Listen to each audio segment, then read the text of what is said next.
बिस्मिल्लाहिर्रहमानिर्रहीम। अस्सलाम वालेकुम नाज़रीन, आप यूट्यूब चैनल देख रहे हैं, मैं इमरान खान हूँ। ये आपने गौर से सुनना है वीलॉग, क्योंकि पाकिस्तान तहरीक इंसाफ के पास एक ही जगह पे ताकत है और वही अवामी मैंडेट की हुकूमत है, खैबर पख्तूनख्वा हुकूमत। वज़ीर आला सुहेल अफरीदी के ऊपर सारे टाउट एक साथ छोड़ दिए गए। अचानक से सारे मिलकर हमलावर हो गए और अब तक कुछ सियासी रहनुमा हैं, कुछ टाउट्स हैं, कुछ सहाफ़ी हैं, कुछ जो है वो दीगर लोग हैं, ये रल मिल के सुहेल अफरीदी को पड़ गए उनके एक स्टेटमेंट के बाद। ये सारा कुछ क्यों हो रहा है, मैं आपको वो हकीकत बताऊंगा जो आप सुनेंगे तो आपको समझ आएगी कि एक्चुअली बात यही है। अच्छा, पहले ये बंदे जरा देख लें किस किस को लॉन्च किया गया। ताहिर अशरफी साहब, जो काबिल जिक्र थोड़े से लोग हैं, मौलवी, और एमल वली खान, और इसके अलावा इमरान इस्माइल, फवाद चौधरी का एक स्टेटमेंट है, तारड़ वगैरह जो हुकूमती हैं उन्होंने तो ये बात करनी है, और इसके अलावा जो है वो फैसल करीम कुंडी और दीगर बहुत सारे लोग हैं, ये सारे लॉन्च हो गए। इन्हें कहा गया जी आप चढ़ जाओ सारे सुहेल अफरीदी के ऊपर, और बड़ा गुस्सा सुहेल अफरीदी पे इन्होंने किया। सुहेल अफरीदी ने ऐसा क्या कहा जिसको बुनियाद बना के सारे रल के उन्हें पड़ गए। ये ना पाकिस्तान की मिलिट्री एस्टेब्लिशमेंट का एक पुराना तरीक़ाकार है कि अपने मुखालिफ को एक कदम पीछे हटाओ। जब ये उसे एक कदम पीछे हटाते हैं तो फिर इससे दो फायदे होते हैं। एक तो एस्टेब्लिशमेंट का अपना एक कदम आगे आ जाता है, और दूसरा एस्टेब्लिशमेंट अपने मुखालिफ को पीछे हटने की आदत डालना शुरू कर देती है कि अब तुमने पीछे हटना है। तो पहला कदम जिसने पीछे हटा लिया उसका बेड़ा गर्क हो गया। ये पाकिस्तान की एस्टेब्लिशमेंट का तरीका वारदात है। अब इसमें सुहेल अफरीदी काफी अरसे दिन के काबू नहीं आ रहा, और ये शख्स जानता है कि दुखती रग कहां पे है, मुझे किस जगह पे हिट करना है। ये शख्स इतना जानता है। देखिए, 5 मरतबा ये बंदा गया अपने लीडर को मिलने के लिए अडयाला जेल में, क्योंकि मैंडेट उसका है। खैबर पख्तूनख्वा के अवाम तो जानते नहीं सुहेल अफरीदी को, ना वो जानते हैं गंडापुर को, ना वो जानते हैं जुनैद अकबर को, वो तो जानते हैं जनाब इमरान खान को। उन्होंने वोट दिया इमरान खान को, और इन सारों को कहा कि तुम्हारी ड्यूटी इमरान खान को जेल से बाहर निकालना है, बाकी हमें तुमसे कुछ नहीं चाहिए। ये हुआ था इलेक्शन। अब ये बंदा जाके अपने लीडर को मिलना चाहता है, उससे विजन लेना चाहता है कि जनाब आपका मैंडेट है, बताएं सूबा कैसे चलाना है। 5 मरतबा वो आदमी अपने सूबे से निकलता है, अदालती अहकामात साथ लेता है। खुले अदालती अहकामात के बावजूद उस शख्स की उसके लीडर से मुलाकात नहीं करवाई जाती, बल्कि एक एसएचओ लेवल का आदमी उसे वहां पर रोक लेता है और रोक के उसको हर मरतबा बेइज्जत करके वापस भेज देते हैं। अब ये तो सबको मंजूर है, लेकिन सुहेल अफरीदी ने जब कुछ चीजें बताई तो वो उन्हें मंजूर नहीं है। देखिए, हुआ यह कि खैबर पख्तूनख्वा में ना बहुत सारे मिलिट्री ऑपरेशंस हुए हैं। ये जितने भी मिलिट्री ऑपरेशंस होते हैं ना, इनके अंदर बहुत सारी ऐसी चीजें होती हैं जिनसे हमेशा हर मिलिट्री जान छुड़ाना चाहती है। जब भी आप कहीं पे मिलिट्री ऑपरेशन करेंगे, जितनी मर्जी अच्छी फौज हो, वो कोई ना कोई गांधा जरूर मारेगी।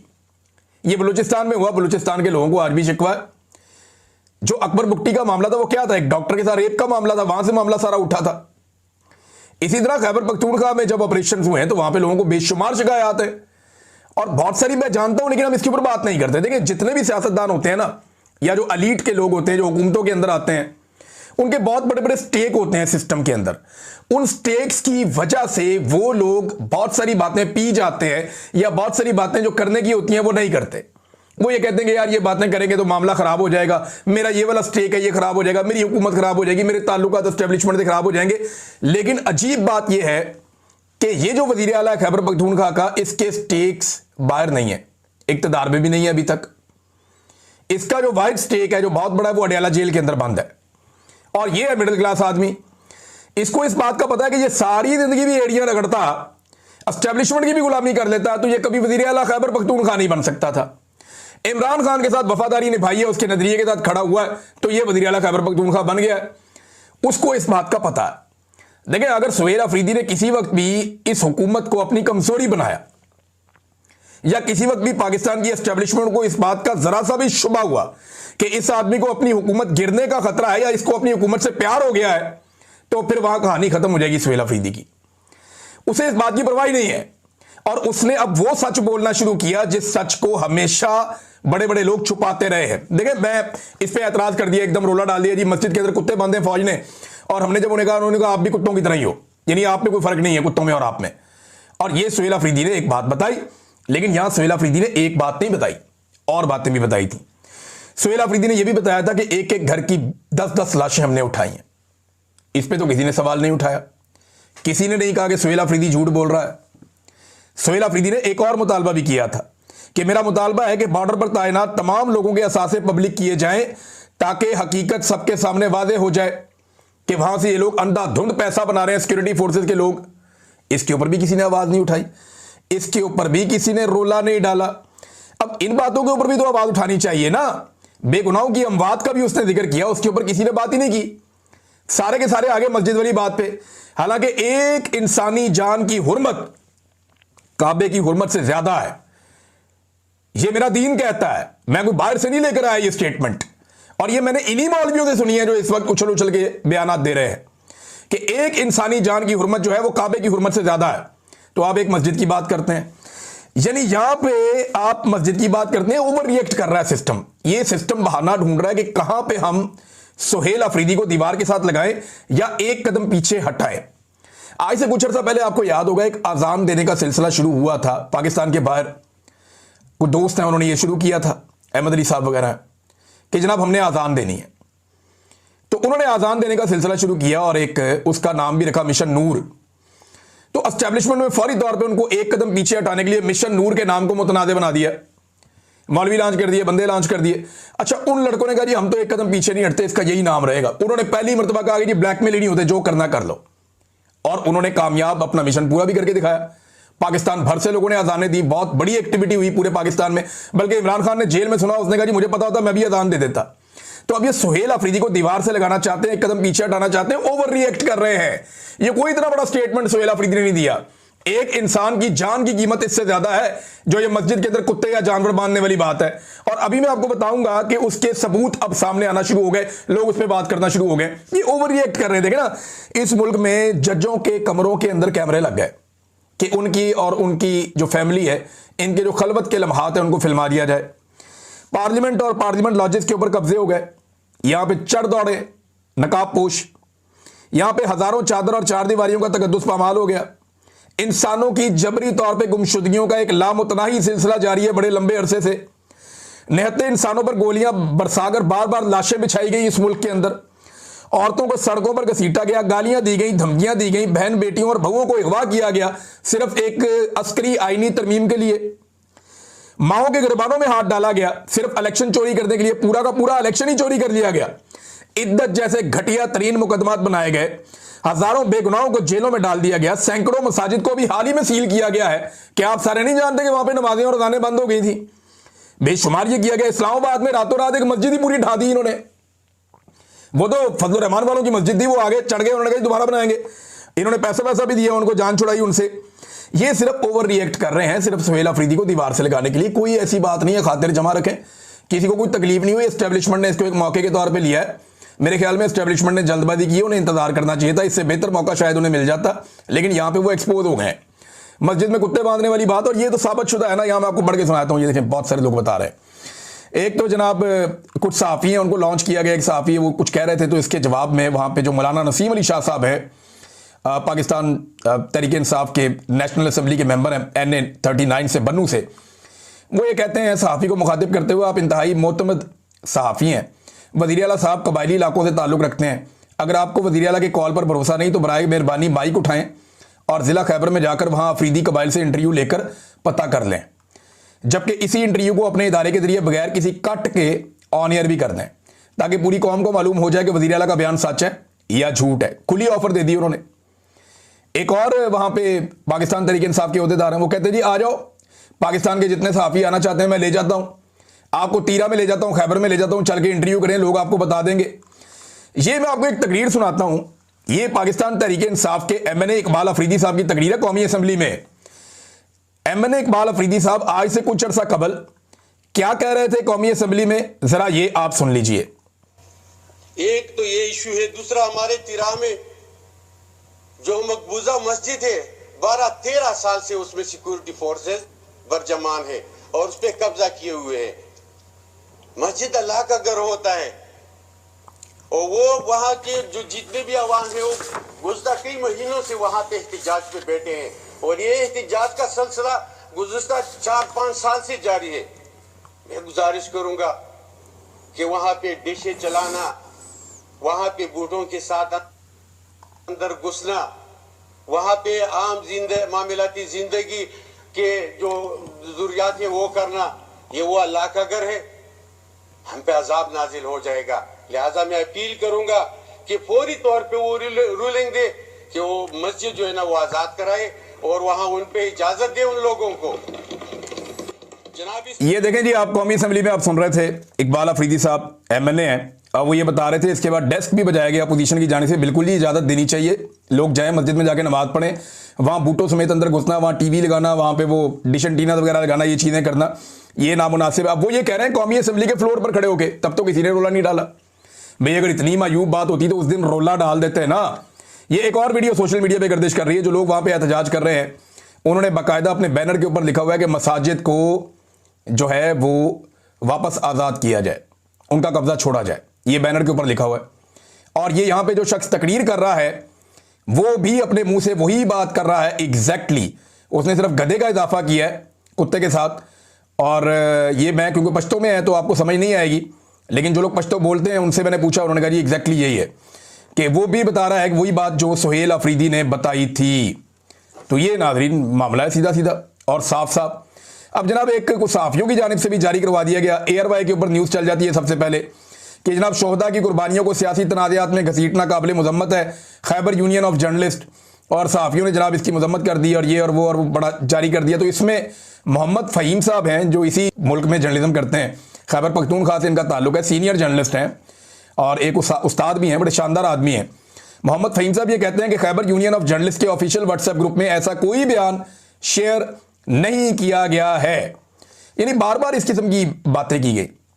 सुहेल अफरीदी ने एक और बात भी तो की थी ना कि 10 अफराद मारे गए थे एक ही खानदान के और मसाजिद में कुत्ते ले आए थे, किसी एक बंदे ने भी 10 लोगों के मरने पर एतराज नहीं किया। अब इसका सबूत पाकिस्तान तहरीक इंसाफ सामने लेकर आ गई और उन्होंने तस्वीरें भी जारी कर दी और बता दिया कि ये बंदे एक साथ शहीद हो गए थे और जब इनकी लाशें उठाई जा रही थी तो गोलियां भी चलाई जा रही थी।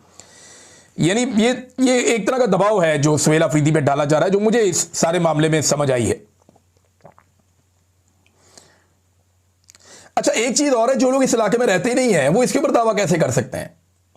यानी ये लोग जो पंजाब में रहते हैं, लाहौर में रहते हैं, फैसलाबाद में रहते हैं, इस्लामाबाद में रहते हैं, उन्हें क्या पता कि वादी तीरा में और वादी वो उधर खैबर में क्या हो रहा है। यानी ताहिर अशरफी ने उठ के स्टेटमेंट तो दे दिया, ताहिर अशरफी ने जो स्टेटमेंट दिया उसके बाद मेरा पाकिस्तान तहरीक इंसाफ के और जो मकामी लोग हैं उनसे रब्ता हुआ, उन्होंने कहा जी हम हलफ दे देते हैं, ताहिर अशरफी हलफ दे दे इसके ऊपर कि ताहिर अशरफी साहब क्या कुरान पाक पे फैसला कर लेंगे हमारे साथ कि मस्जिद के ऊपर कब्जा हुआ या नहीं हुआ और मस्जिद में जानवर गए या नहीं गए। तो ताहिर अशरफी साहब हमारे साथ कुरान पाक पे रख के फैसला कर लें, उन्होंने ये कह दिया। तो ये आके कहना बड़ा आसान होता, आप इसकी इंक्वायरी क्यों नहीं डिमांड करते? अब ताहिर अशरफी जिस लेवल का मौलवी है उसको चाहिए था कि क्योंकि एक मस्जिद के अंदर जानवर ले जाने की बात हुई है तो बजाय इसके कि एक तरफा स्टेटमेंट जारी कर देता, उसको चाहिए था कि वो ये कहता कि जी इसकी इंक्वायरी करवाई जाए और अगर कोई लोग इसमें मुलव्विस हैं और ऐसा कोई वाकया हुआ है या मस्जिद के ऊपर कब्जा हुआ है तो वो कब्जा फौरी तौर पे छोड़ा जाए। देखिए एक इशू है, जब ऑपरेशन हो रहा था ना जिन दिनों में, बहुत मैं पुरानी बात आपको बता रहा हूं, तो ये जो दहशतगर्द ना ये सबसे पहले मदारिस में और मसाजिद में आते थे क्योंकि यहीं पे पाक फौज ने शुरू में इनकी ट्रेनिंग की थी। ये सारे मदारस पाकिस्तान की फौज के साथ मिलकर कोलैबोरेशन के साथ वहां पे दीनी जमातों ने मिलकर बनाए थे और इन मदारस में पूरी दुनिया से आने वाले दहशतगर्दों को ट्रेंड किया गया था। जो अफगानिस्तान से लोग आए थे हिजरत करके, उनके बच्चों को यहां पे पढ़ा के और उनको तरबियत दी गई थी जंग की, फिर वही बाद में तालिबान कहलाए थे, वो वहां पे लड़ने के लिए गए थे। तो जब पाकिस्तान के अंदर दहशतगर्दी के लिए लोग आए तो इन्होंने उन्हीं मदारिस को और मसाजिद को इस्तेमाल भी किया और फिर उसकी वजह से कुछ मदरसे और मसाजिद जो हैं वो शहीद भी हुए, ये बात ठीक है।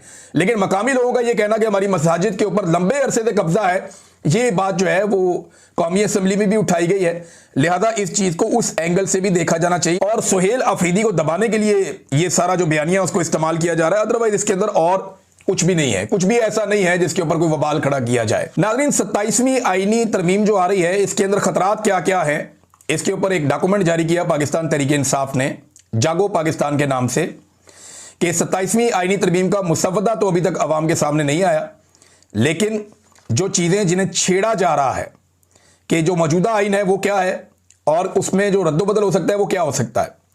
इसमें एक आर्टिकल 160 है, 163A, ये NFC अवार्ड से मुतालिक आर्टिकल है।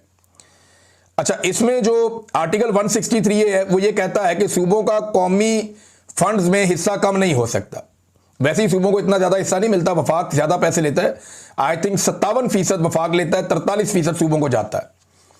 लेकिन अगर इन्होंने तरमीम कर दी तो मरकज को सूबाई फंड्स का हिस्सा तकरीबन 500 अरब रुपए दिफा कर्ज के लिए लेने की इजाजत मिल जाएगी, यानी वो सूबों का हिस्सा मरकज इस्तेमाल कर सकेगा। नंबर 2 आर्टिकल 200 है जजेस की मुंतकली, यानी पहले जज की इजाजत हो तो जज को एक अदालत से आप दूसरी अदालत में ले जा सकते हैं, लेकिन अब यह है कि जज को एक सरकारी ऑफिसर बना दिया, जिधर मर्जी उठा के उसको पोस्ट कर दिया, उसकी ट्रांसफर कर दी, तो जजों की ट्रांसफर पोस्टिंग होना शुरू हो जाएगी और जज बिल्कुल डरे डरे सहमे सहमे रहा करेंगे कि अगर मैंने फैसला हुकूमत या एस्टेब्लिशमेंट की मर्जी के खिलाफ दिया तो मुझे कहीं ये बलूचिस्तान ट्रांसफर ना कर दें, या कहीं सिंध में ट्रांसफर ना कर दें, या कहीं खैबर पख्तूनख्वा में ट्रांसफर ना कर दें, या कहीं किसी और लाहौर या मुल्तान हाई कोर्ट में या फैसलाबाद कहीं और जगह पे मुझे ना भिजवा दें। तो जज बेचारे इस डर से अब फैसले भी नहीं दे पाएंगे। ये है जनाब आर्टिकल 200। नया आईनी अदालत, ये अब एक नया आर्टिकल शामिल किया जाएगा, आईनी अदालत बनाई जाएगी और यानी सुप्रीम कोर्ट आइन की तशरीह करता है वैसे तो, लेकिन अब एक अपनी अलग से आईनी अदालत बनाएंगे जहां पे जज जो है ये खुद लेकर आके अपनी मर्जी के बैठाएंगे और उन जजों के जरिए से अपने तमाम आईनी मामलात के फैसले लिया करेंगे, यानी सत्ते खैरा किसी किस्म का प्रॉब्लम इनको आइंदा अदालत की तरफ से नहीं होगा। मजिस्ट्रेट की तकर्रियां, ये एक अलग मामला है। आर्टिकल 213 के अंदर भी ये तरमीम करना चाहते हैं इलेक्शन कमीशन में, यानी इलेक्शन कमीशन पहले अपोजिशन लीडर और वजीर आजम ये दोनों मिलकर उसका तकर्रुर करते हैं कि कौन होगा, ये आपस में एक कंसेंसस के साथ होता है क्योंकि इलेक्शन में दोनों ने, अपोजिशन ने और हुकूमत ने, दोनों ने जाना होता है, लेकिन यहां पे वो चाह रहे हैं कि इसको तब्दील कर दिया जाए और वजीर आजम के पास इख्तियार आ जाए, जैसा कि मुबैना तौर पर चीजें सामने आ रही, वजीर आजम के पास इख्तियार आ जाए जैसा कि आर्मी चीफ की तैनाती में उसके पास ये इख्तियार है। आर्टिकल 243 फौज की कमान, जो पहले आइन है वो ये कहता है कि सदर सुप्रीम कमांडर हैं। अच्छा, अब इसमें कमांड के ढांचे में तरमीम की जाएगी ताकि एग्जीक्यूटिव के कंट्रोल को मजीद मजबूत बनाया जा सके। जो फौजी सरबराह उसका आईनी उहदा हो जाएगा, वो बहुत तगड़ा हो जाएगा, सदर से भी, वजीर आजम से भी तगड़ा हो जाएगा। और जनाब दीगर कुछ और है, वो 18वीं तरमीम के अंदर कुछ चीज़ें थी उनको ख़त्म करके सूबे की तालीम और फलाह बहबूद और दूसरी चीज़ें उठा के इधर ले आएंगे वफाक के पास। तो ये 2 नंबरी की जा रही है, लेकिन फजल रहमान साहब ने इसके बाद एक स्टेटमेंट जारी किया है। फजल रहमान साहब के स्टेटमेंट को संजीदा तो नहीं लेना चाहिए, पिछली मरतबा उन्होंने ही मदद करके 26वीं आईनी तरमीम मुकम्मल करवाई थी। अगर फजल रहमान साहब धोखा ना देते तो पाकिस्तान की मिलिट्री एस्टेब्लिशमेंट उल्टा भी लटक जाती, आसिम मुनीर साहब अपना पूरा जोर भी लगा लेते, तो कभी भी 26वीं आईनी तरमीम नहीं हो सकती थी अगर फजल रहमान साहब सहूलतकारी ना करते, मदद ना करते तो। लेकिन फजल रहमान साहब ने सहूलतकारी और मदद की, जिसके बाद एस्टेब्लिशमेंट ने अपनी 26वीं आईनी तरमीम मुकम्मल करवा ली। अब फजल रहमान साहब कहते हैं कि 35 शिक्कें ऐसी थी 26वीं आईनी तरमीम में जो हमारे सामने आई और हमने उन पर एतराज़ किया था। अगर उनमें से कोई एक चीज़ भी 27वीं आईनी तरमीम में पास की जाती है तो हम इसे आइन और पार्लियामेंट की तौहीन समझते हैं।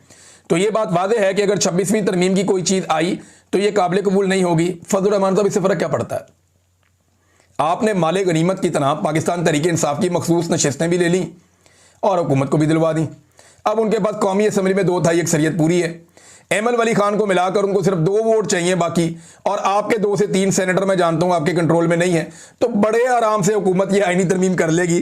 सिर्फ हुकूमत ये चाहती है कि आप उनके साथ बैठकर कर ले, लेकिन फेस सेविंग के लिए अगर आप अलग रहना चाहें तो आप अलग भी रह सकते हैं। ये तो हो जाएगी, आईनी तरमीम तो हो जाएगी, लेकिन सवाल ये पैदा होता है कि क्या इस आईनी तरमीम के बाद मिशन मुकम्मल हो जाएगा? ये मिशन कभी भी मुकम्मल नहीं होगा। ये मैं आपको लिख के देता हूं। आप उल्टे लटक जाए, सीधे लटक जाए, छलांगे मारें, तख्ते तवे पे बैठ जाए पाकिस्तान की एस्टेब्लिशमेंट, ये मिशन मुकम्मल नहीं होगा।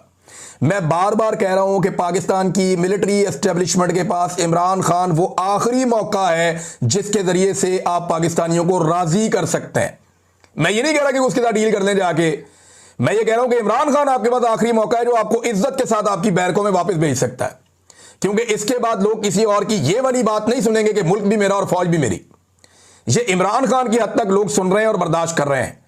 मैं देखता हूं ना, लोगों से मिलता हूं, लोगों का रिएक्शन देखता हूं। ओवरसीज पाकिस्तानी जो नगमे गाया करते थे हर वक्त, जो बड़े जज्बाती होते थे, वो अपने मुंह से कहते हैं जनाब हमको मिलिट्री एस्टेब्लिशमेंट के खिलाफ एक लफ्ज नहीं सुन सकते थे, और आज वो लोग खुद चढ़ चढ़ के बोलते हैं। उन्हें समझाना पड़ता है कि यार इजी हो जाओ, क्या हो गया? वो कहते हैं नहीं, सवाल ही पैदा नहीं होता, इन्होंने बेड़ा गर्क कर दिया मुल्क का। तो इमरान खान वो आखिरी उम्मीद है एस्टेब्लिशमेंट के पास जो एस्टेब्लिशमेंट को इज्जत के साथ बैरकों में वापस भेज सकती है, अदरवाइज फिर उसके बाद ये नहीं होना। और आपने जो जो हरबे आज तक इस्तेमाल किए हैं, इससे पहले कभी नहीं हुए ना, इतने ही और कर लें। 27 तरमीमें आ गई है ना, 27 और ले आए अगले 2 साल के अंदर। आप 54 तरमीमें भी कर लेंगे ना, मसला आपका हल नहीं होना। मसला आपका तभी हल होगा जब पाकिस्तान की अवाम मुतमईन हो जाएगी, और वो अब मुतमईन नहीं होने वाली जब तक कि वो आपको एक मरतबा पूरी शिकस्त नहीं देती। एस्टेब्लिशमेंट को पाकिस्तान की आवाम से हारना पड़ेगा, वरना ये लड़ाई चलती रहेगी जितनी मर्जी लंबा आप इसको घसीट लें, अल्टीमेटली एक दिन लोग आपको हरा देंगे। अब तक के लिए इतना ही, अपना ख्याल रखिएगा, अपने चैनल का भी। अल्लाह हाफिज़।